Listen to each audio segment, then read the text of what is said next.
no existen apenas estudios que avalen o que miren el cannabis desde una perspectiva positiva. Están las listas de fiscalización sin un informe que avale su peligrosidad. Es absurdo, o sea, ¿cómo me va a colocar menos un porro que lleve filtro a que lleve cartón? No, ¿Eso es un mito? Es un mito, lo único que estás haciendo es joderte la garganta. Okay. El cannabis también alimenta el PIB de España y la prostitución y el cannabis y las drogas Claro. están incluidas en el PIB y no las regulan, pero Claro. las tienen en cuenta. El objetivo no es que todo el mundo pueda consumir cannabis, ¿no? El objetivo es que la gente que consuma cannabis lo haga con todas las garantías. Bienvenidos otra vez a un episodio nuevo de Red Malasaña. Hoy estamos con Pati Amiguet, que es la portavoz de CONFAC, que voy a intentar decirlo bien. Confederación de Federaciones de Asociaciones Canábicas. Lo has dicho muy bien. Un aplauso porque nos costó un montón antes de empezar. Y como siempre con Miguel, que siempre está representando aquí. ¿Qué tal estás, Pati? Muy bien, muy contenta de estar aquí estrenando también con vosotros este espacio. Vamos, esperemos que sirva para que venga mucha gente más. Claro, y nosotros agradecidos de que hayas aceptado nuestra invitación por estar aquí. Así que de verdad muchas gracias porque este tema es un tema muy interesante que, bueno, nos apasiona, ¿no? Sí, desde luego, sí. Ya lo he visto. Cuéntanos un poco, ¿tú cómo llegaste a esta confederación, a CONFAC?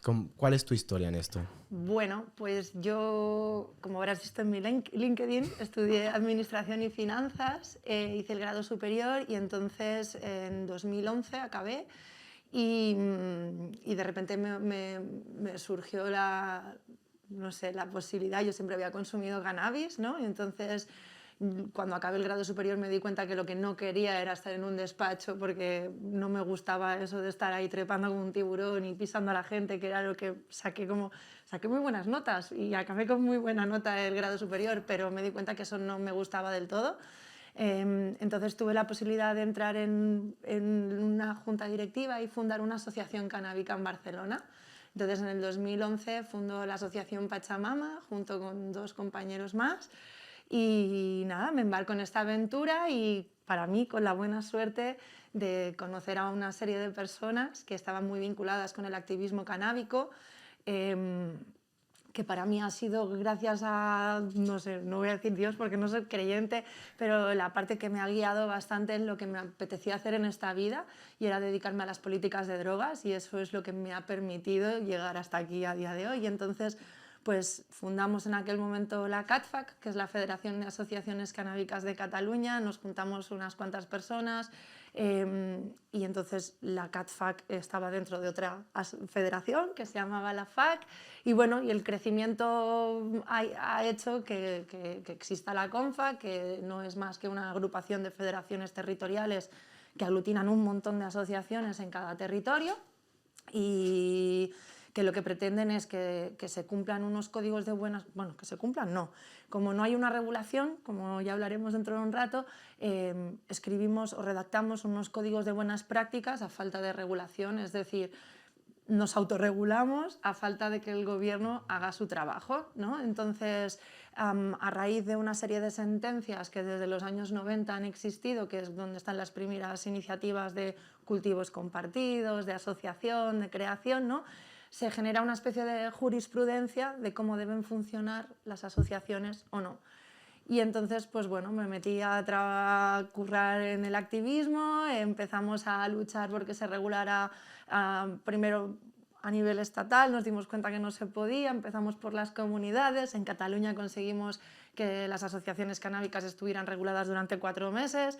¿4 meses? ¿Cómo funciona eso? Pues eso fue que conseguimos, bueno, sabéis que existen las iniciativas legislativas populares, entonces están a nivel estatal y también están a nivel de los diferentes territorios. Entonces son leyes que son empujadas por la sociedad civil. Entonces la sociedad civil lo que hace es pedirle al gobierno que lo que quiere es que se regule una materia. Entonces conseguimos 67.000 firmas, se necesitan 50.000 válidas para poder llevarlo adelante. Pero lo haces que a través de un partido político. Bueno, o sea, tienes que como que vincularte con alguno. No es que te tengas que vincular, pero sí que es cierto que al final tienes algunos partidos que son como más afines a que esto ocurra, no te vinculas porque es una iniciativa, como ya dice el nombre, es una iniciativa legislativa popular, entonces es desde la población nace esta iniciativa, entonces son una serie de mecanismos, es muy difícil que salgan porque, como tú has dicho, se necesita el apoyo de los partidos y no de uno, necesitas el apoyo de la mayoría. Entonces, en Cataluña se hizo un trabajo increíble en el que estuvo, o sea, implicada desde la sociedad civil, asociaciones, personas técnicas, abogados, médicos, un montón de gente, los partidos políticos, incluso el Partido Popular, que pese que fue el único voto en aquel momento en contra de la regulación, es decir, se consiguió un pleno al 15, menos el Partido Popular, pero estuvo dentro del proceso de negociación, estuvo dentro del proceso de participación, se debatió, hizo preguntas, quiero decir, que estuvieron implicados. Se hizo un juego político limpio, ¿no? Claro. Entonces fue un proceso que duró, si no me equivoco, unos 2 años y medio, más o menos, y después de que pues, muchos técnicos fuéramos a explicar nuestra historia al Parlamento, se siguió un proceso bastante largo de diferentes debates en diferentes cámaras, ¿no? Y al final conseguimos tener esa ley, salió elevada, se aprobó y justo antes de que acabara la legislatura de Rajoy, justo antes, Rajoy tumbó la ley. Rajoy tumbó la ley. Entonces estuvimos durante 4 meses regulados, como aquel que dice, de hecho era una ley súper ambiciosa y fue una pena. De hecho, es muy curioso porque no sé si sabéis que las asociaciones se rigen por la ley de asociaciones, es decir, no somos más diferentes que cualquier otra asociación, todos nos regimos por una serie de ley. Sí que hay en algunas comunidades, como en Cataluña, ¿no? Que tenemos pues, una ley un poco más específica, que es el Código Tercero Civil, pero básicamente todos nos regimos por la misma legislación. Se me ha ido un poco lo que iba a decir. Nada, Que no Rajoy pasa tumbó nada. la ley. Bueno, quédate con eso, ¿no? No, y también ibas un poco en el tema de que se reúnen todos, se asocian para crear Sí, bueno, o sea, en verdad... las asociaciones. Pues. Sí, pero no iba por ahí porque ¿de qué estábamos hablando? Se me ha ido totalmente. No pasa nada, no pasa nada. Pero bueno, básicamente nos regimos por una ley de asociaciones básica. Era muy ambiciosa la ley. Entonces, básicamente lo que hacía es darle sentido a todos los códigos de buenas prácticas estos que hemos desarrollado, daba sentido de una manera además muy participativa y participada a lo que hacemos, es decir, todos tuvimos nuestra voz, psiquiatras, desde el más previsionista hasta el menos previsionista tuvimos voz. Por lo tanto, era muy representativa de nuestra actividad. Sí, y algo muy profesional también, Muy ¿no? profesional. De hecho, luego hablaremos, pero muchas de las regulaciones que luego se han ido llevando a Uruguay, Alemania, Malta, muchas están basadas en esa ley. Entonces, esperamos, de hecho, nosotros lo que esperamos es que a nivel un poco del Estado se tengan en cuenta las legislaciones que ya han estado vigentes, ¿no? Y aunque se podrían mejorar siempre muchísimas cosas y creo que debe ser una ley que englobe muchas más cuestiones, sería un punto de partida, ¿no? para poder empezar a regular el cannabis en el Estado español. Claro. ¿Y aportaron, por ejemplo, información técnica o científica de algo que se haya Claro, estudiado? no. De hecho, o sea, no sé, ahora así... Habían desde programas de seguimiento a personas de entre 18 y 21 años a la hora del consumo, tendencias de consumo. Se evitaba sobre todo que no hubiera intrusismo dentro de lo que son las asociaciones canábicas. O sea, se trabajaba sobre todo para que las asociaciones fueran asociaciones y no tiendas de cannabis encubiertas. Entonces, estaba muy bien porque al final quien quería tener una asociación podía tener una asociación, pero, por ejemplo, de verdad tenían que ser consumidoras las personas que estuvieran en la junta directiva. En vez de solo tener la ley de asociaciones regula que una vez al año tienes una asamblea obligatoria para presentar las cuentas, ¿no? y dar rendición de cuentas a la Asamblea General. Pero no solo eso, sino que además la junta directiva tenía que rendir cuentas sobre su actuación en la Asamblea General. Se hablaba de los kilos que podía plantar al año, se hablaba de cómo tenía que ser el embalaje de la sustancia que se portaba una vez salías de la asociación, por lo tanto regulabas como de facto, de alguna manera, también la tenencia a la hora de salir, porque ahora Eso mismo... es el principal problema de las asociaciones, ¿no? Bueno, ya no de las asociaciones, es el problema que tenemos en el Estado español, que justo me preguntabas qué es qué iría, o sea, qué sería un modelo de descriminalización Sí. o una legalización. Bueno, es que no existe una legalización o regulación sin que antes se despenalice. Claro. Pero Entonces, disculpa, tengo entendido que hay como una especie de vacío legal o es un poco raro porque me acuerdo que lo hablaba con un conocido que tengo, un amigo que es policía, y me comentaba algo así como que tú puedes, o sea, fumar en tu casa porque es un sitio privado, pero la aportación, por decirlo de alguna forma, en la calle es lo que es ilegal. el consumo y la tenencia en la vía pública es lo que es ilegal y está regulado por la famosa ley Mordaza. Pero pero es que es como una contradicción, porque lo puedes consumir en tu casa, pero no lo puedes llevar por la calle. Entonces, Claro, se supone que la hierba aparece en botes mágicos en las estanterías de tu casa. O sea, entonces eso es lo que se supone que ocurre, pero no ocurre así. Entonces, claro, ese es el rollo hipócrita que hay ahora mismo. Pero eso es algo que viene a posterior, quiero decir, que eso es a partir del año 92 y hasta el año 92 esa regulación no ¿Y existía. tú crees que sea por algo, esa doble vara, por decirlo de alguna forma? Bueno, podríamos, o sea, creo que en el año 92, ¿qué ocurrió? Pues que teníamos unas Olimpiadas que venían, teníamos una Expo de Sevilla que venía, no sé si sois de aquí, o sí, ¿no? O sea, tenemos contexto. Tenéis el contexto ese, entonces, ¿qué pasó? Pues que existía en aquel momento, veníamos de los años 80, un consumo de heroína muy alto, necesidad de limpiarnos de cara al mundo, ¿no? De limpiar nuestras calles, de limpiar nuestras ciudades, ¿no? Ese era un poco el objetivo, ¿no? Entonces, ya lo dice el nombre, Ley de Seguridad Ciudadana. Entonces, no fue más que una herramienta para limpiar de las calles a lo que ellos no querían ver, ¿no? Entonces, sobre todo se dirigió al consumo de heroína en el año 92, pero de rebote lo que pasó es que pues, de facto quedaba regulada la tenencia y el consumo de cualquier sustancia en la calle.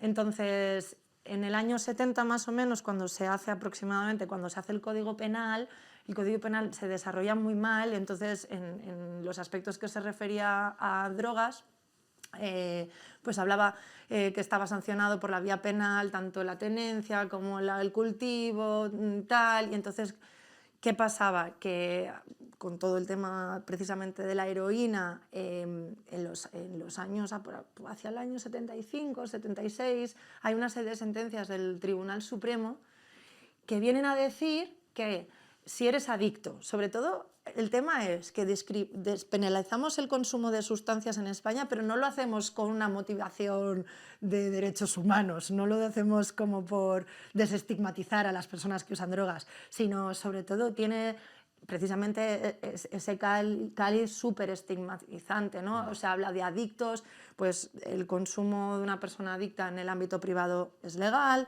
la adquisición de sustancias, es decir, si nosotros queremos tomar algo, ¿no? Y tú te vas a adquirirlo, eso no es, si a ti te pillan en el momento en el que tú lo estás comprando, si nosotros dos fuéramos diciendo, no, es que somos para los tres porque nos lo vamos a consumir ahora. Tú en teoría quedarías absuelto, ¿no? Entonces hay una serie de premisas y ese es el consumo compartido, la doctrina del consumo personal que me comentabas, ¿no? Sí. Pues viene un poco a ser ese, es la adquisición, el consumo entre adictos común y el consumo de un adicto en casa. Entonces esos son como los tres casos que no están penalizados. Para que entienda, están en la ley directamente, cualquier consumidor se está nombrando como adicto. Claro, ahí está el matiz, es decir, todo es interpretable, pero efectivamente, claro. ¿Qué ha pasado con las acciones? Efectivamente, debes ser adicto para que esto como que se cumpla. Entonces, ¿qué ocurre con las asociaciones? Pues que existe esta prolongación de esta doctrina del consumo propio y entonces las premisas para entrar en una asociación es que tú seas mayor de edad, que vengas invitado por otra persona que ya sea miembro de esa asociación, por lo tanto no hay como una derivación a terceras personas, y que seas previo usuario de cannabis, que seas previo adicto. ¿Me explico? Claro. Entonces, ese es el vacío legal que existe. Luego hay un montón de matices. Claro, pero es que para ser consumidor no tienes por qué ser un adicto. Ahí está el tema.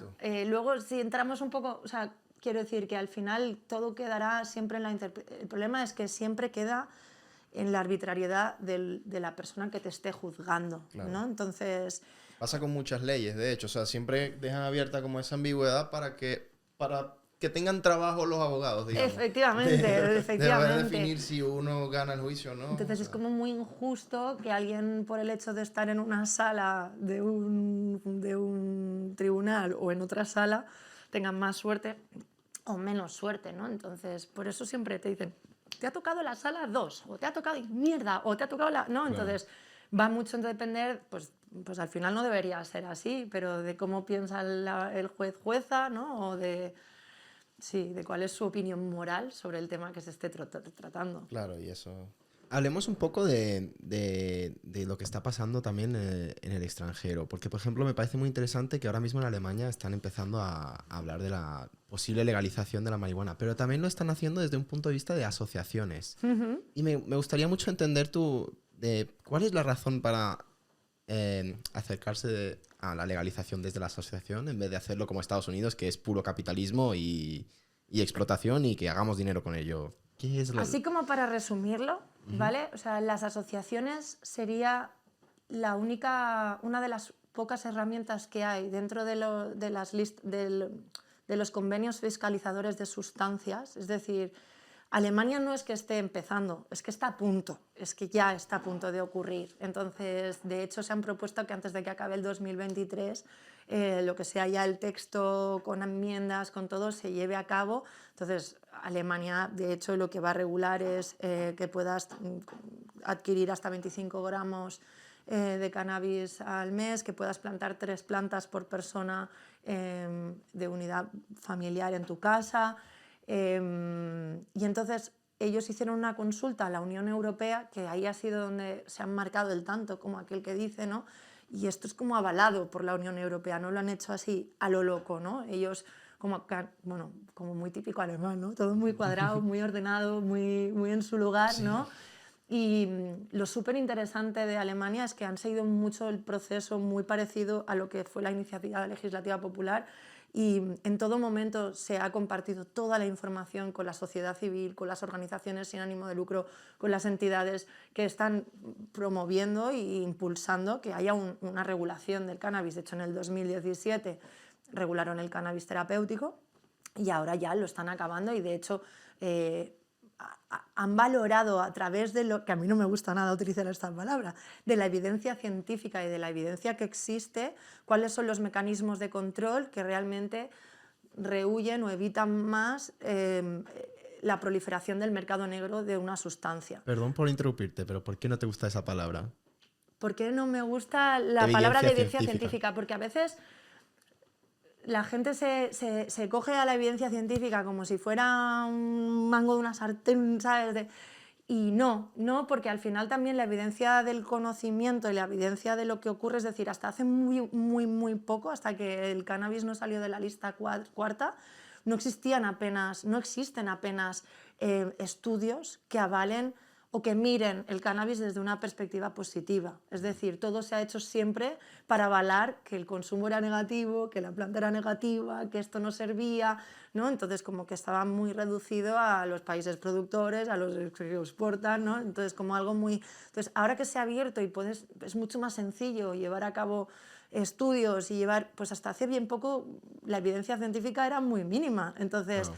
Al final hay una evidencia que es la evidencia que conocemos y la evidencia que viene dándose desde hace muchos años y miles de años. Es que, vamos, se utiliza la planta del cannabis y hace millones de años ya hay...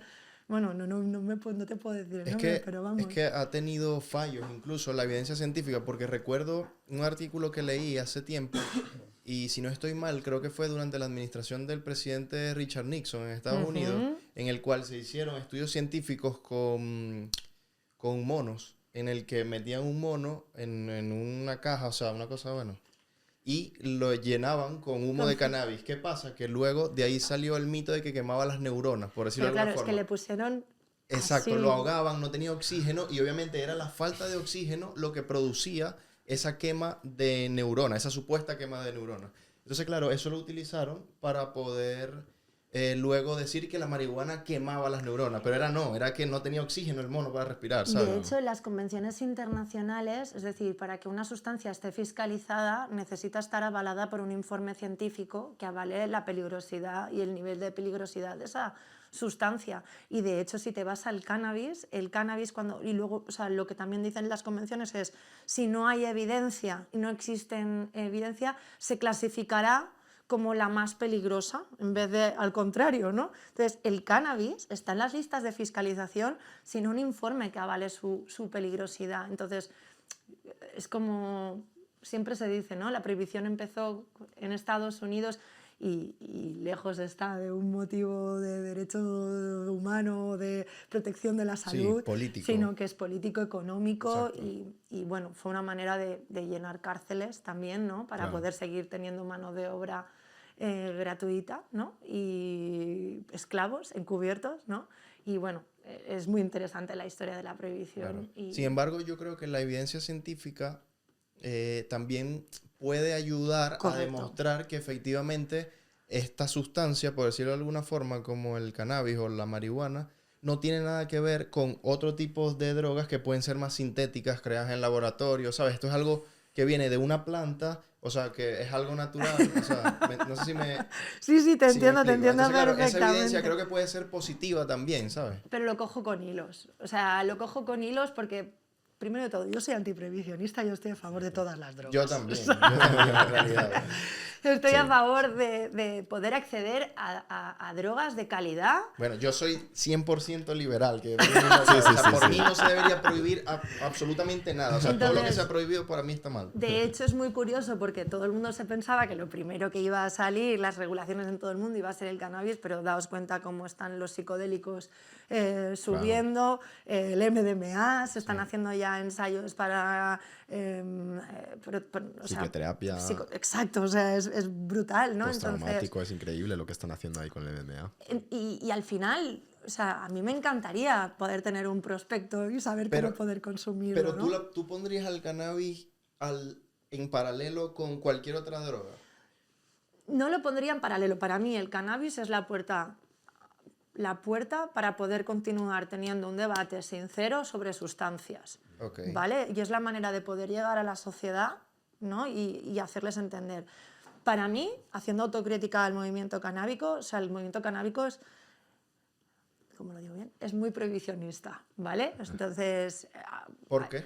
Pues eso me pregunto yo, porque al final, quiere decir, ¿quién eres tú para pedir que no te juzguen como consumidor de cannabis? Pero si luego te quieres hacer pip por la noche, ¿sabes? Claro. Pues que lo puedas hacer también y que lo puedas hacer con seguridad, ¿no? Entonces, no lo entiendo, pero es así. Igual que es machista como todo, también es muy prohibicionista. Entonces sí que hay mucha gente que, bueno, pues que... Yo creo que tiene que ver con obviamente el dinero y lo que se genera a través de la prohibición. Porque claro, tú prohíbes algo y eso genera un mercado negro, no sé, subterráneo, por decirlo de alguna forma. Hay mucha gente que no quiere la regulación y que está muy bien en este limbo, en esta zona gris, porque al final el hecho de que la regulación no es la panacea. Quiero decir, toda regulación viene ligada a restricciones, ¿no? A controles, a imposición de impuestos, ¿no? A un haría montón subir los precios, por ejemplo. A un montón de cosas. Y al final yo creo que aquí lo que un poco... El gran debate es cómo nos repartimos el pastel, ¿sabes? Sí. Porque al final aquí obviamente hay mucho dinero por detrás, ¿no? Y aquí en España también lo que ocurre es que... O sea, mira, yo estuve una vez con un político y nos decía, ¿pero por qué queréis regular el cannabis? Si vosotros os podéis fumar un porrito en vuestra casa, si es que esto ya está normalizado, ¿no? Entonces... Ya, pero yo no me quiero fumar un porrito con hongos, yo puedo poder estar tranquila y llevar mi porrito en el bolsillo, y ahora mismo no puedo. Y si tú te crees que yo estaré feliz con que tú pienses que o sea, porque tú te emborraches un fin de año y un amigo tuyo traiga 3 porros y sepas que no estás haciendo nada ilegal porque te lo estás fumando en tu casa, a mí no me sirve. Claro. O sea, es muy precario y no es pensar en la sociedad. Y entonces hay mucha hipocresía, los consumidores y las consumidoras estamos muy estigmatizados. Obviamente a lo mejor pues hay quien más y hay quien menos, ¿no? Y siempre obviamente va... Es que desde una cuestión de imagen, ¿no? Es como sigue estando en el imaginario social ese Rastafari, fumeta, que le importa toda una mierda, ¿no? Entonces yo creo que debemos salir de todo eso y sobre todo que el tema de la guerra contra las drogas, ¿sabes? Hay mucha gente, yo me acuerdo cuando recogíamos las firmas para esa famosa regulación en Cataluña, había mucha gente que decía, pero es que no es mi lucha. Bueno, no es tu lucha, no será tu lucha hasta que lo sea. Entonces, porque al final no va de dónde se están destinando tu dinero, de los impuestos que pagas. Sobre todo, o sea, no sabemos, o sea, tenemos cero transparencia en este Estado sobre cuánto dinero va al Ministerio del Interior, cuánto dinero se invierte en fuerzas del orden, cuánto dinero se invierte en material antidisturbios, en cualquier cosa que vaya hacia el Ministerio del Interior. Es muy turbio, ¿no? Entonces... Hay una gran maquinaria económica detrás de todo eso y renunciar a eso también, ¿no? Y reconocer, oye, es que nos hemos equivocado, llevamos persiguiendo a un montón de gente un montón de tiempo que no eran criminales, ¿no? Pasa mucho en Estados Unidos, por ejemplo. Claro, de hecho, bueno, el problema de Estados Unidos es que la ley federal, ¿no?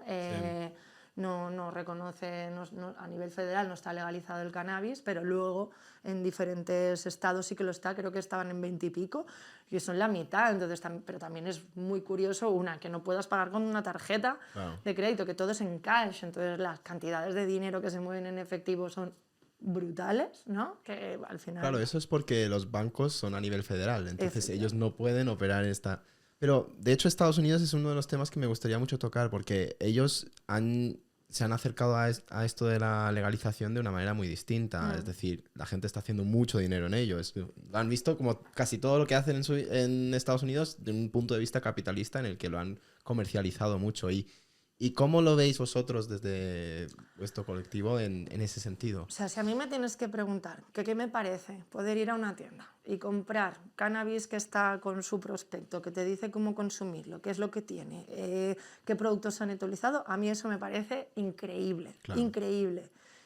Claro, no pasa nada con que alguien gane dinero por eso, porque está haciendo... Y si se cobran impuestos por ello, además estamos recaudando para el Estado, pero en teoría. Sí que no me parece, es decir, por ejemplo, ahora luego lo hablamos, pero estuve hace 2 semanas en Estados Unidos, tuve la oportunidad de estar en un dispensario, pero a mí me falta esa parte social, porque para mí, por ejemplo, los clubes sociales de cannabis lo que significan es no llevar a cabo consumos en solitario, tener información sobre la sustancia, tener acceso a una sustancia de calidad, tener acceso a diferentes vías de consumo, tener acceso a no sentirte estigmatizado, ¿no? Estar en un ambiente controlado. Un espacio controlado, un espacio seguro, un espacio bonito, ¿no? En el que al final el problema muchas veces del consumo de sustancias precisamente es eso, el ocultismo, el que se haga a solas, ¿no? El no tener información sobre lo que estás consumiendo, el no poder analizarlo. Entonces, a mí esa parte social me faltó, ¿no? Me echo mucho de menos encima. Claro, para mí es muy raro no poder adquirir cannabis y hacerme un porro en ese momento, ¿no? Entonces, claro, no se puede en el dispensario. De hecho, no venden ni papelillos, ni mecheros, solo se venden productos derivados del cannabis, marihuana, edibles, ¿no? Todo lo que sea. De hecho, una de las cosas que justo estábamos hablando antes es la potencia. Es decir, cuando veo los comestibles que venden en Estados Unidos que tienen 1000 miligramos, y sobre todo hablando de consumo seguro, eso a mí me parece una barbaridad, porque eso se lo come alguien que no sabe, que además te lo ponen en una porción y en realidad deberías de dividirlo en 10, porque 1000 miligramos es una barbaridad. Sí que es cierto que te vienen, o sea, por ejemplo, yo compré edibles Ajá. porque me quería verlo todo, ¿sabes? Yo quería probarlo todo, de a ver qué es esto, por favor, ¿no? Y sí que es cierto que te venían las dosis, quiero decir, pero yo, por ejemplo, yo sufrí, para mí, que esa alta concentración de THC, entonces, para mí es un falso mito que cuanto más potente, mejor. No. Porque al fin, igual que para mí fumar con cartón, no me gusta nada, prefiero siempre ponerle un filtro, ¿no? Entonces, son cosas que al final vas saliendo de los bulos, porque es que es absurdo, o sea, ¿cómo me va a colocar menos un porro que lleve filtro a que lleve cartón? No, ¿Eso es un mito? Es un mito, lo único que estás haciendo es joderte la fuerte. garganta. Ok, interesante saberlo. Uf, ¿Te bueno acuerdas saberlo. que lo hemos debatido? De hecho, si os gusta fumar con cartón, os invito a que fuméis con Gilters, que son unos pequeños filtros que se ponen entre el Pero tabaco. son muy caros. No lo sé.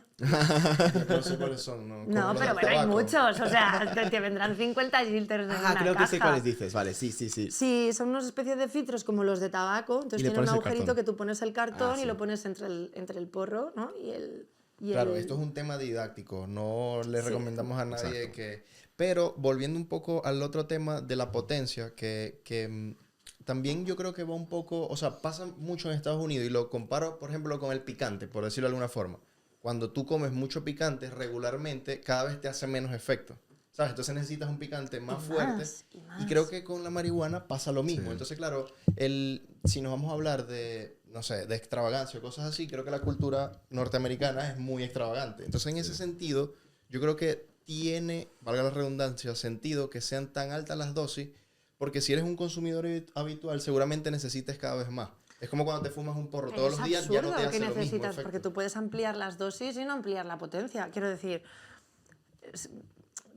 y además Claro, ahí pero fuman necesitarías todo verde. como Quiero decir, dos. no es como, ¿sabes? Lo fuman todo verde. Sí. Entonces, todo verde, con un mínimo de 30% THC, bueno, yo es que, claro, o sea, sí, es que yo, o sea, es que no, o sea, me parece como Demasiado, ¿no? innecesario. Ok. Y me parece como todo ahí, a lo grande, ¿no? Claro, Entonces, luego es muy...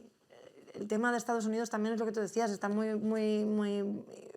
enfocado a un sistema capitalista, pero es que además, según el estado en el que estés, está totalmente regulado de una manera o de otra. Quiero decir, California es lo que todo el mundo conoce, pero luego hay estados donde solo puedes consumir edibles, otros en los que solo hay acceso terapéutico y además el acceso terapéutico es complicadísimo, otros donde tú puedes decir que solo está regulado el terapéutico, pero tú puedes ir a un sitio donde ya te hacen todo y vale, pues para dormir te sirve. Quiero decir, no es nada regular, no es nada estable, es súper irregular y a lo mejor llevas un porro en el bolsillo y cruzas un estado y de repente estás en la máxima ilegalidad y te pueden deportar. Sí, Entonces sí, es sí. como muy loco y a mí realmente, o sea, quiero decir, en un mundo imaginario, en un mundo utópico en el que, o no utópico, espero que en un mundo dentro de unos años, a mí me gustaría poder ir a cualquier país y poder adquirir cannabis para poder consumir tranquilamente, ¿no? Sí. Pero para mí, el poder llegar a conocer y conectar con gente, que a mí eso es lo que me gusta de las sustancias en general, ¿no? Del cannabis en particular y de las sustancias en general. El poder compartir eso y la parte más de, ¿cómo se llama?, de ritual, ¿no? Claro. Entonces, para mí esa parte se pierde. Se pierde porque una persona, tú no sabes si la persona que está entrando a un dispensario lleva fumando toda la vida o es su primera vez. Entonces, o tiene a alguien que le está acompañando, o a lo mejor esa persona, las dos calles, se fuma un porrazo de esos a 30 y se mete un desmayazo que flipas. claro. Pero si me cogió a mí con 40 años un amarillo, Claro, ¿sabes? pero también eso entra dentro de la responsabilidad individual de cada quien, ¿sabes? Yo creo que debería ser como que, mira, yo cuando llegues a la tienda, yo te puedo asesorar. ¿Es tu primera vez? ¿No es tu primera vez? ¿Conoces esto? Te recomiendo esto, ¿sabes? Pero es la responsabilidad de cada uno el hecho de Pero tomar tu la decisión. responsabilidad pasa por poder tener acceso a toda la información. Es decir, Claro, tú exacto, tienes sí. responsabilidad siempre y cuando tengas toda la información. En el momento en el que no se da toda la información y tú puedes ir, a lo mejor, pues yo qué sé, si tú eres muy tímido y te da vergüenza decir que es tu primera vez, ¿sabes? ¿Me explico? Sí, sí, Entonces, sí. para mí, la diferencia entre un club social de cannabis y un dispensario a palo seco, precisamente es eso, ¿sabes? Que ahí te vas a tener un acompañamiento. Entonces tú ves bien esta iniciativa de Alemania, por ejemplo, Sí. de que sea más solo por las asociaciones canábicas más que por tiendas Yo no creo libres. que vaya a ser solo, o sea, yo creo que es un primer stage, es decir, primero lo que para mí es como una Fase. una fase lógica, ¿no? Primero despenalizamos a las personas, ¿no? Es decir, primero el consumo personal, Claro. lo primero. Segundo, el cultivo personal, es decir, ¿cómo va a poder cultivar una tienda si yo como persona no puedo cultivar, ¿no? Por Claro. lo tanto, eso es básico. Luego viene el cultivo colectivo, que para mí es simplemente que ya tenemos la experiencia de cómo ha funcionado, tenemos la experiencia de cómo ha funcionado en Uruguay, aunque no sea evidencia legislativa, porque realmente no se ha regulado como aquel que dice, tenemos la experiencia, es que es el modelo de aquí, es un Sí. modelo que hemos acuñado nosotros y que se lo están llevando por todos lados, menos nosotros, ¿sabes? Claro. Y luego, aparte, han ido un paso más allá, han complementado la regulación de cannabis terapéutico que ya hicieron en el 2017, además quieren ir con el tema del desarrollo sostenible y con la Agenda 2030, quieren utilizar volver a utilizar el cáñamo industrial para edificaciones, para cero huellas energéticas. Quiero decir que son alemanes, lo están haciendo bastante bien. Pese a que hay cosas que a lo mejor yo no estoy de acuerdo, porque ellos precisamente, los CSC, sí que quieren que den información, pero no quieren permitir el consumo en el interior. Entonces, para mí, quieren club social de cannabis, de acceso, de información, pero no de consumo compartido. Es decir, en Alemania ya es legal consumir en la calle. O sea, tú puedes, por unas sentencias que hay, consumir en cualquier lugar. Por lo tanto, no hay un problema, pero yo creo que el tema de comunidad, el tema de familia, el tema de tener tu grupo de allegados, ¿no? Y poder ser parte de una comunidad en la que compartís, pues va mucho más allá. Yo creo que creemos que en las alegaciones y en las diferentes enmiendas que se hagan al documento se acabará pudiendo consumir. Pero bueno, yo creo que al final es una evidencia de lo que tenemos y que más adelante estudiarán la posibilidad de que haya un mercado de tiendas, de acceso más sencillo que no el estar en una asociación. Y Miguel me preguntó una cosa muy interesante antes.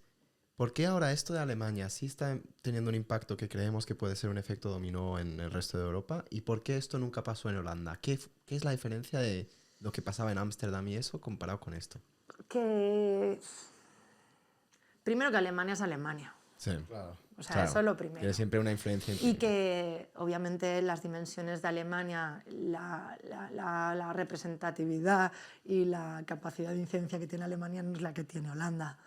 Claro, es como un referente, ¿no? Correcto. Y Holanda, además, es curioso porque no se ha hablado mucho, pero Holanda pasó de tener unos coffee shops en los que lo mismo, la hierba parecía, porque se podía vender hierba, pero no podías cultivar de forma legal. Es decir, la hierba aparecía en botes de cristal de repente mágicamente. Qué locura, esas leyes, ¿verdad? Que dices, ¿pero por qué? Pues porque no entran dentro de los tratados internacionales, por eso.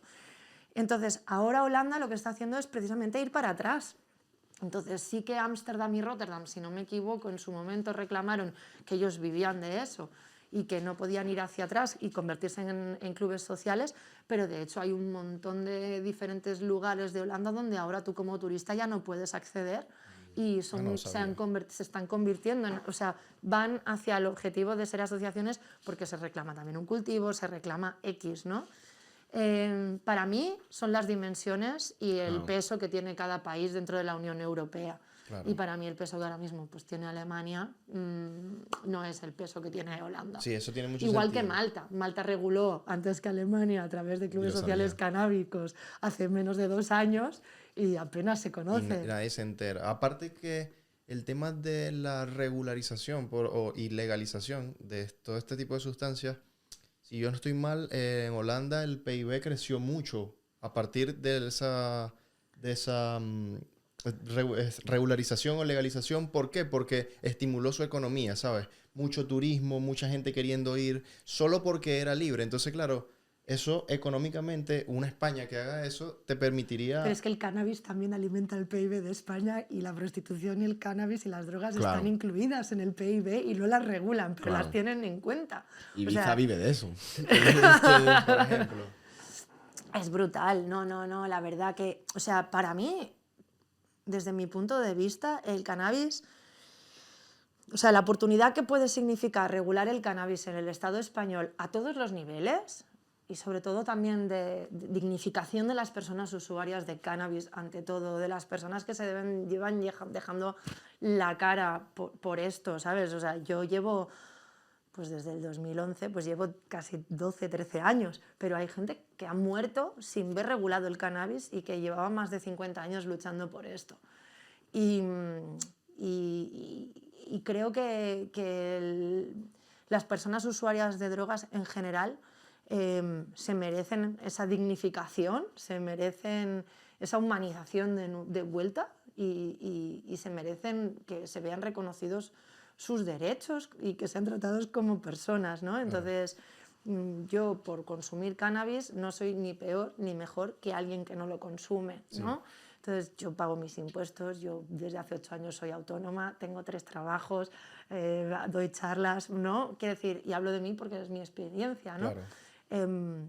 Pero creo que en mi caso hablo desde un privilegio, ¿no? De un lugar de privilegio, desde la familia de donde vengo, de la ciudad donde he nacido, del colegio al que he podido ir, pero hay gente que no tiene esta oportunidad. Entonces, yo creo que la regulación del cannabis es un primer paso también hacia la dignificación de las personas que usan drogas y que al final creo que deberíamos sacar todos del closet psicoactivo, hemos de salir todos del armario, ¿no?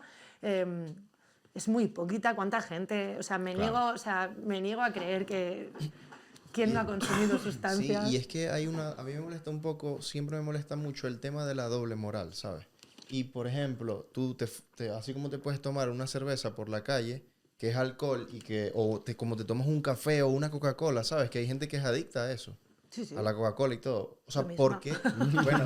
Entonces, claro, ¿por qué estigmatizar un tipo de sustancia sí y el otro no? Porque tú te tomas una cerveza y nadie te dice nada, nadie te juzga. Efectivamente. En el caso aquí de Europa pasa que, es verdad, la mente de las personas está mucho más abierta, pero yo que soy de Venezuela, estuve en Venezuela y yo incluso he caído en ese error, por decirlo de alguna forma, de tratar mal o denigrar a alguien simplemente porque fuma marihuana. Y es como que, o sea, en Venezuela hay gente que te dice, no, porque se inyectan la marihuana, ¿sabes? Ni siquiera tienen un conocimiento de qué es la sustancia, a pesar de que se ve, pero una persona que fuma marihuana en Venezuela, fácilmente su familia le puede dejar de hablar, los padres lo pueden echar de la casa y todo. Y también porque creo que siempre se habla, que para mí eso es algo que también, pues, hablando de Estados Unidos, hace falta, es decir, para mí una regulación o cualquier cuestión alrededor de las drogas no puede venir no acompañada de educación y de información. Es decir, para mí una regulación del cannabis no es que mañana de repente todo el mundo pueda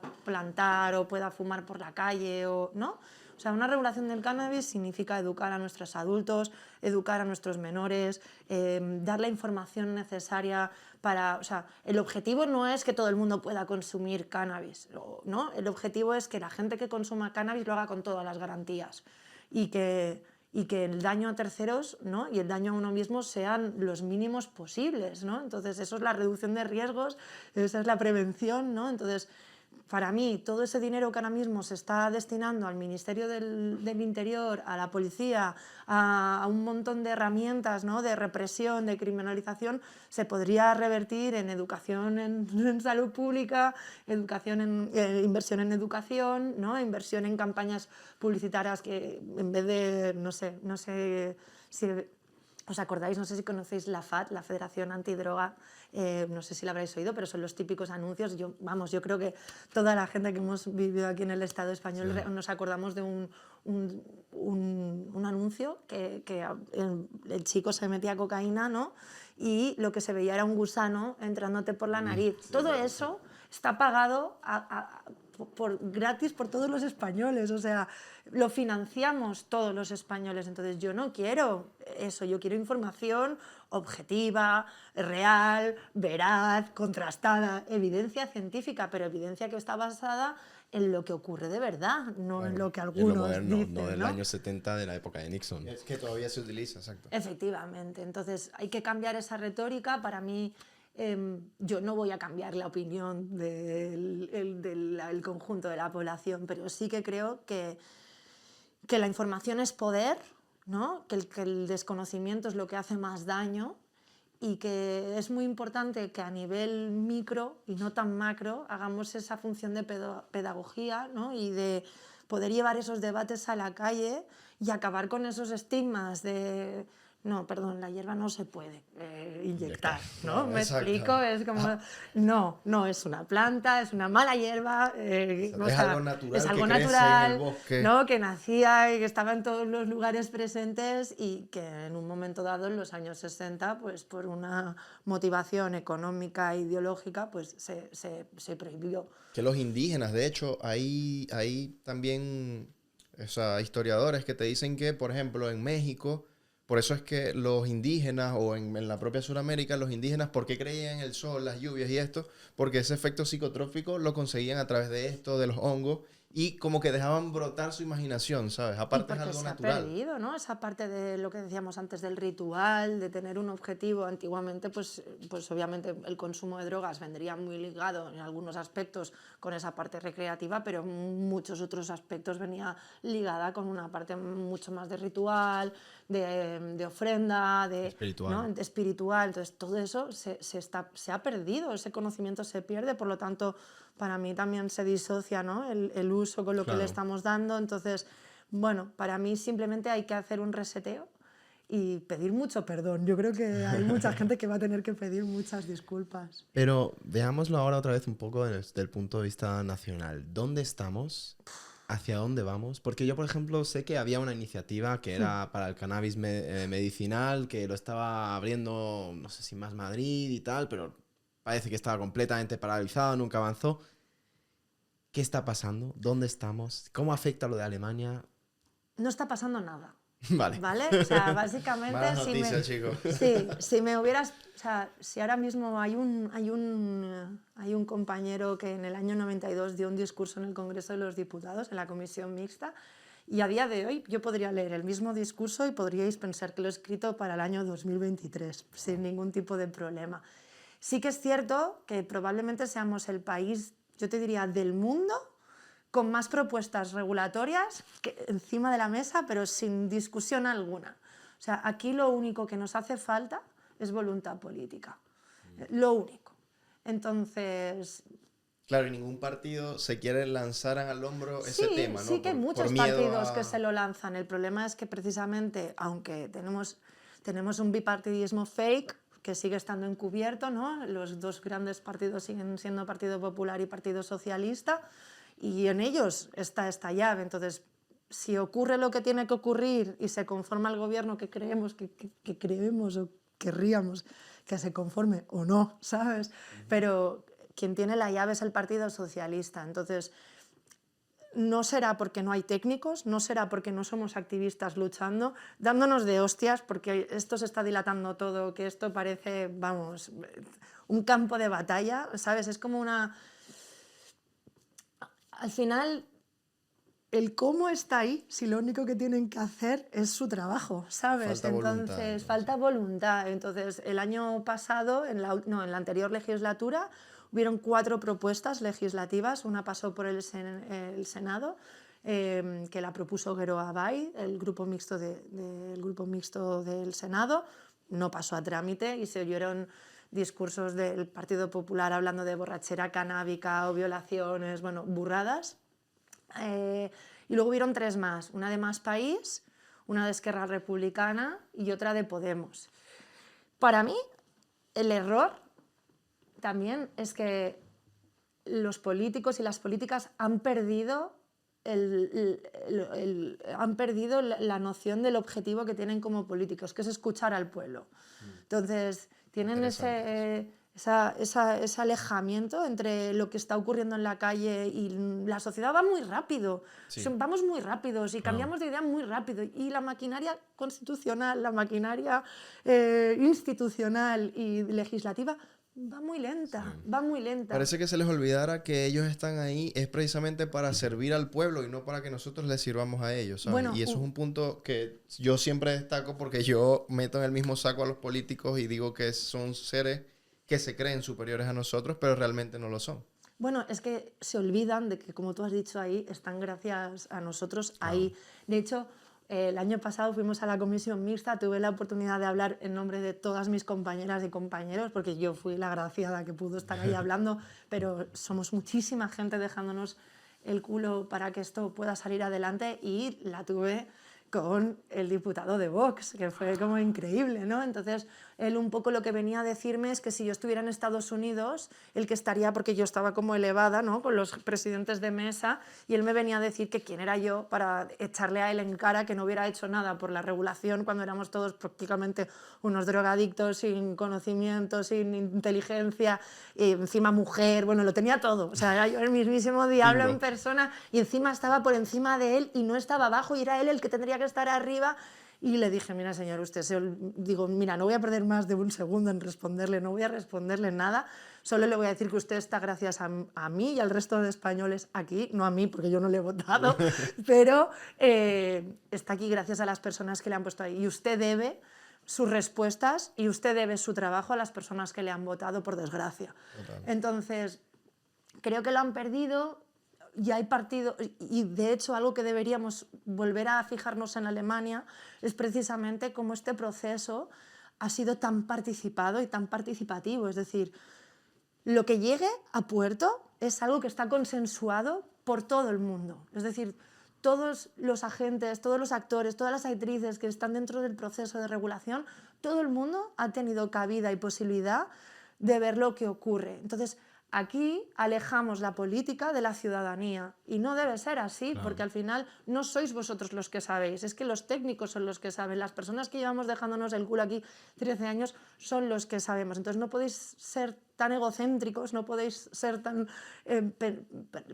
no podéis pensar que vosotros sois los que vais a venir aquí a dar ahora el remedio de lo que nosotros llevamos configurando. Y hablo nosotros, y hablo de mi equipo, pero hablo de un montón de gente Claro. que ni tan solo son afines a mí y que día a día se dejan el culo para que esto salga adelante. Entonces, que venga el diputado o diputada de pacotilla que va a estar durante 2 años y medio, 3 años, que luego le van a dar la patada porque se va a ir a otro ayuntamiento, a lo que sea, van a desaparecer, y a mí, a tu compañero que venga luego, me va a tocar explicarle lo mismo que te expliqué a ti. Sí. Y no es mejor que tú, ni es peor que tú, pero esa parte de humildad creo que la han perdido, ¿no? Entonces pierden la noción de la realidad, disocian lo que ocurre entre la sociedad y lo que ocurre en las cortes. Incluso queriéndonos venir a dar clases de moral a los ciudadanos, cuando son ellos quizás los principales consumidores, como se pudo ver en el Congreso de Estados Unidos, que había hasta rastros de cocaína, ¿sabes? El de aquí Y también. estoy El seguro. de aquí. Exacto. Por eso, a eso iba, que no las, es solo aguas, el las día. aguas residuales de Madrid son, Entonces, son muy conocidas. Pero ese es un tema bastante oscuro que podemos tratar en otro podcast. Pero se me ocurre una pregunta que no sé si podamos hablar de esto abiertamente, pero bueno, yo me lanzo, ¿sabes? Venga, Al lo agua. loco, adelante. y si no Exacto. me callo. Y es más en el tema, me interesa a mí particularmente, y quizás habrá personas que también, ¿cómo es el tema jurídico de las asociaciones canábicas? Por ejemplo, ¿cómo funcionan? Si puedes decir, Sí. si se puede hablar de eso jurídicamente Claro. hablando. Bueno, como os he dicho antes, estamos en un, como has dicho tú muy bien, es un vacío legal, ¿no? Entonces, todos nos regimos por la ley de asociaciones, sea específica de la comunidad o sea la ley de asociaciones, la general, que normalmente es mucho más laxa. Por ejemplo, la ley de asociaciones catalana pues hila un poco más fino, ¿no? Y entonces tiene alguna restricción más que no la ley de asociaciones. Entonces, básicamente, tú te das de alta como asociación, como entidad en el registro de asociaciones. Desde el 2013 hay una circular de Fiscalía que hace que todas las asociaciones de consumidores de cannabis que se den de alta deben estar revisadas para que no incurran a delito, ¿no? Se deben revisar para que sus estatutos no incurran a delito, y en principio no debe salir la palabra cultivo ni debe haber. Entonces, la mayoría de asociaciones son asociaciones de estudios del cannabis, apoyo. Entonces, aquí la cosa es como tú redactas tus estatutos. Aquí el kit de la cuestión, y entonces todo lo que te acepten dentro de los estatutos es lo que tú en teoría puedes llevar a cabo dentro del local. Entonces, dentro del local, como te he dicho antes, está la doctrina del consumo compartido. Entonces, debe ser mayor de 18 años o incluso hay asociaciones, pero todo esto es una autorregulación que se salvaguarda en las espaldas, entonces tienen la edad de acceso a partir de 21, ¿no? Entonces debes de ser consumidor previo de cannabis, debes ser residente, en teoría, en el Estado español, debes conocer a una persona que hay dentro. Entonces, si todo fuera como tiene que ir, o sea, como estaban pensado en sí las asociaciones, era una prolongación de esa doctrina del consumo compartido, unas personas que dijeron, pero si yo puedo cultivarme mi cannabis, ¿por qué no lo hago y así puedo evitar el acceder al cannabis por la vía ilegal, ¿no? Yo quiero cultivar mi marihuana. Entonces, lo que se intentaba era, tú entras a la asociación, firmas una especie de contrato, por decirlo de alguna manera, en el que tú estableces cuál será tu consumo de cannabis. En el modelo que se empezó hace un montón de años, lo que se entendía era que las asociaciones, las personas, cultivaban por ti, pues porque bien vives en un piso en el que tú no puedes cultivar, porque, o sea, el objetivo de las asociaciones era delegar el cultivo del cannabis que tú te querías consumir, en unas terceras personas. Por eso siempre Ahora preguntan hablamos de lo que la ocurre aquí en cantidad. Madrid, si queréis. Claro. Entonces es muy diferente la realidad que hay en Cataluña, en Madrid, en Andalucía, Valencia, ¿no? Y son diferentes zonas y en cada zona ocurre diferentes Claro, cosas. pero ninguna incurre en una ilegalidad, sino que están dentro El de ese cultivo es vacío, ilegal. ¿no? El cultivo es ilegal. Y si te pillan, entonces, como asociación, si te pillan un cultivo, palmas el cultivo. O sea, Claro. te lo van a intervenir. Entonces, ese ha sido en Cataluña el gran problema de muchas asociaciones, que tú invertías en tu cultivo, ¿no? Todos ponemos el dinero, o sea, tú entras, pagas tu cuota para entrar en la asociación y el dinero que tú aportas no es que tú estés comprando la hierba, sino que tú aportas al costo que significa cultivar y mantener esa sede en la que se hace un reparto de cannabis. Básicamente es eso. ¿Qué pasa? Que obviamente, como la regulación pues, se ha dilatado muchísimo en el tiempo, pues ha dado cabida a una prolongación del modelo.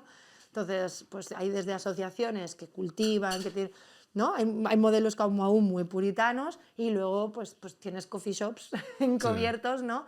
Entonces, ¿qué pasó? Bueno, a lo mejor ahora, cuando esto se publique, me van a caer hostias por todos lados, pero me da igual. A Aquí 55 en Madrid, minutos solo el 6% de la audiencia aún estaba escuchando, así que no te preocupes. No, Esto ya nadie lo yo escucha. confío en nuestros audios. Los que estéis aún aquí, gracias. Gracias por estar aquí. Y bueno, esto está interesante para el Patreon porque tiene contenido exclusivo. Aquí en Madrid lo que ocurrió es, ¿qué pasa? Como habíamos dicho, es legal entre adictos adquirir. Entonces, entró un concepto que se llama compra mancomunada. Entonces, la compra mancomunada es todos los socios y socias de una asociación firmamos, ¿no?, para que las personas responsables adquieran el cannabis y lo distribuyan en vez de cultivarlo. Lo adquieren, entonces... Claro, aquí- pero la Por adquisición- magia también lo adquieren, ¿no? Exacto. Bueno, no, porque en teoría es legal. La adquisición. Claro, porque es en porque conjunto. es para adictos. Ah, claro. Ah, ok. O Wow. sea, la Entonces, adquisición. la movida es como que aquí en responsable. España, en el Estado español, es más legal adquirir la hierba y distribuirla sin saber su procedencia, sin que hayan garantías de las personas que han trabajado para desarrollar esa hierba, porque al final también va de garantías laborales, no Sí, es sí, sí, solo, claro. ¿no? Y al final lo que queríamos luchar por el cultivo, que era lo interesante, ¿no? Pues queda que es más ilegal que tengas una asociación que promueva un cultivo que no lo haga y que compre en el mercado negro, que al Claro. final no estoy solucionando nada Exacto, del y estás objetivo alimentando el inicial, narcotráfico, estoy por alimentando ejemplo. el narcotráfico, o a lo mejor no, porque realmente ¿dónde está la linde entre lo Sí. que es? O sea, es decir, en el momento en el que hubiera un ¿cómo se llama esto? De esto laboral, en el momento en el que se reconozca una actividad, Sí. pues tú te podrías dar de alta como cultivador, ¿no? Claro. Podrías reconocer los derechos laborales de las personas Pagar que tus están ahí, impuestos por eso. pagar tus impuestos, pagar su seguridad social, ¿no? Toda una serie de cosas que ahora mismo son encubiertas, por lo tanto no le estás dando garantías. O sea, las asociaciones compran la hierba, se salvaguardan y si al otro le pillan el cultivo, pues Claro, es el otro pero- que se va para adelante. Pero esa persona que cumple el rol de responsable, que es el que adquiere mágicamente, como dice Dominic, la hierba, no incurre en una responsabilidad jurídica, por ejemplo, al transportarla, llevarla a la asociación, Sí, al por distribuirla supuesto. entre sus Claro, en todos entre esos sus momentos socios. estás ahí en peligro de que si te pillan. Claro, siempre el transporte y la tenencia es ilegal. Claro. Ahí siempre Entonces, estás. ahí ya lo que cada uno haga, yo ya no lo sé. O sea, pero... que está como, exacto, está como en un limbo, pero que baja y entra de dentro de Entonces, él. lo bueno de las asociaciones es sobre todo, pues lo que os decía, que ofrecen información, o sea, incluso para mí fuera de esta utopía y de que me parezca bien que una gente compre, que otros, o sea, dentro de la posibilidad de que cada uno haga lo que le dé la gana, si hay algo que yo creo que sí que es cierto es que todas las asociaciones per se ya están garantizando una perspectiva de reducción de riesgos. Es decir, en el momento en el que tú alejas a la gente de la calle, ¿no? Porque ya estás minimizando un riesgo jurídico, estás minimizando un riesgo de acceso a otro tipo de sustancias, estás minimizando el riesgo a que no haya información sobre la sustancia, ¿no? O sea, las asociaciones proveen un montón de información y un montón de cosas positivas y para mí mejoran la experiencia de consumo, ¿no? Entonces, creo que es necesario dotar de un marco para poner orden a lo que hay. Sí. Entonces, yo ya como os he dicho no soy prohibicionista, sí que es cierto que lo que yo defiendo es el modelo de asociación, creo que es una experiencia que hemos vivido, que lleva más de 30 años funcionando y funciona, y que habrá que poner pues, los límites en lo que es demasiado restrictivo y lo que es aquellas cosas que hasta ahora hemos estado haciendo porque deberíamos cubrirnos las espaldas porque esto es ilegal, ¿no? Pero en el momento que haya un marco regulado, pues habrán cosas que no, por ejemplo, pues no deberá ser residente de aquí, porque al final cualquier persona de la Unión Europea, el del espacio Schengen, tiene derecho, ¿no? al derecho asociativo. Entonces hay cosas que se deben ir perfeccionando, pero para mí el gran kit de la cuestión es precisamente a la hora de regular quién se lleva el pastel del cultivo. Claro. Y es ahí donde quieres un sistema en el que sea el gobierno quien controle el cultivo, se dan licencias a una serie de personas que cultivan. Yo soy pro de que cada asociación tenga su propio cultivo, ¿no? Y que abastezca a las personas que tiene ahí dentro. Pero sería lo más orgánico, digamos. Sería lo más orgánico. Sí que es cierto que luego se deben ir estudiando diferentes posibilidades, pero también hasta que no se cambien los marcos reguladores a nivel europeo va a ser complicado ir a más y un modelo como el de Estados Unidos de momento aquí no tiene cabida. Nos estamos acercando al final del episodio y te quería preguntar, así como última parte, ¿qué puede hacer una persona que siente mucha pasión por este tema, que quiere involucrarse, que quiere formar parte del activismo?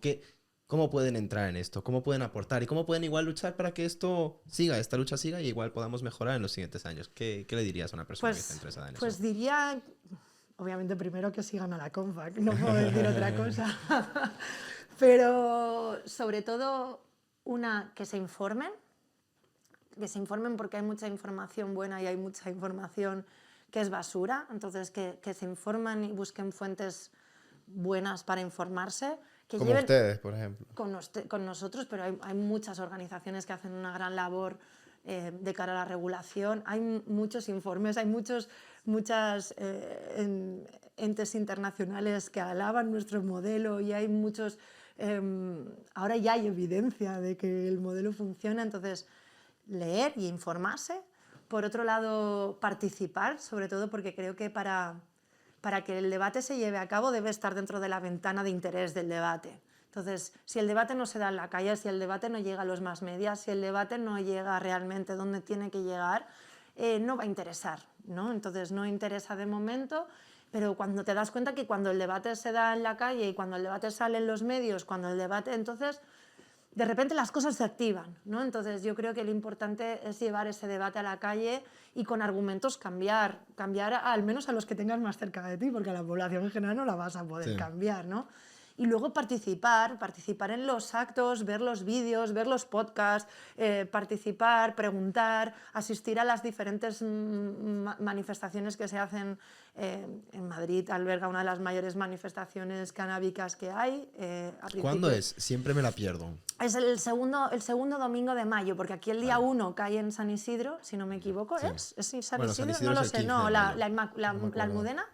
Sí, la Almudena es el 2. Perdona, no soy de aquí, la Almudena. No te preocupes. Y entonces lo hacemos el siguiente domingo, pero es la Million Marijuana March. Este año se hará otra vez el siguiente domingo del primer domingo de mayo. Y y es una manera de demostrar el puño, ¿no? Y la manera de llevar el debate, porque es algo que llega a redes, eso, es algo que llega a los más media. Entonces es importante participar.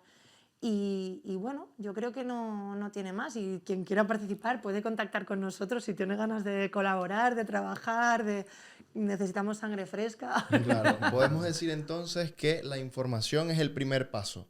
Y precisamente eso es lo que hacemos nosotros aquí en Red Malasaña, informar a la gente de diversos temas. Hoy un tema tan interesante como el que nos trajiste, así que de verdad te damos muchas gracias por haber venido y esta es tu casa para venir y expresar tu lucha las veces que quieras. Muchísimas gracias, ha sido un placer. Está muy bien la corresponsabilidad que también tenéis vosotros como personas que llevan a cabo información, que llevan información, y os agradezco que lo hayáis hecho desde esta perspectiva, desde la tranquilidad, y que podamos tener más conversaciones y que la próxima sea sobre la regulación de facto. Vamos. La próxima va a ser cuando la prueben. Ojalá. Mil gracias, Pati. Gracias a todos por escucharnos. Gracias. Por favor, dadle a like, suscribiros. Me da vergüenza decirlo, pero funciona decirlo, así que por favor, hacedlo.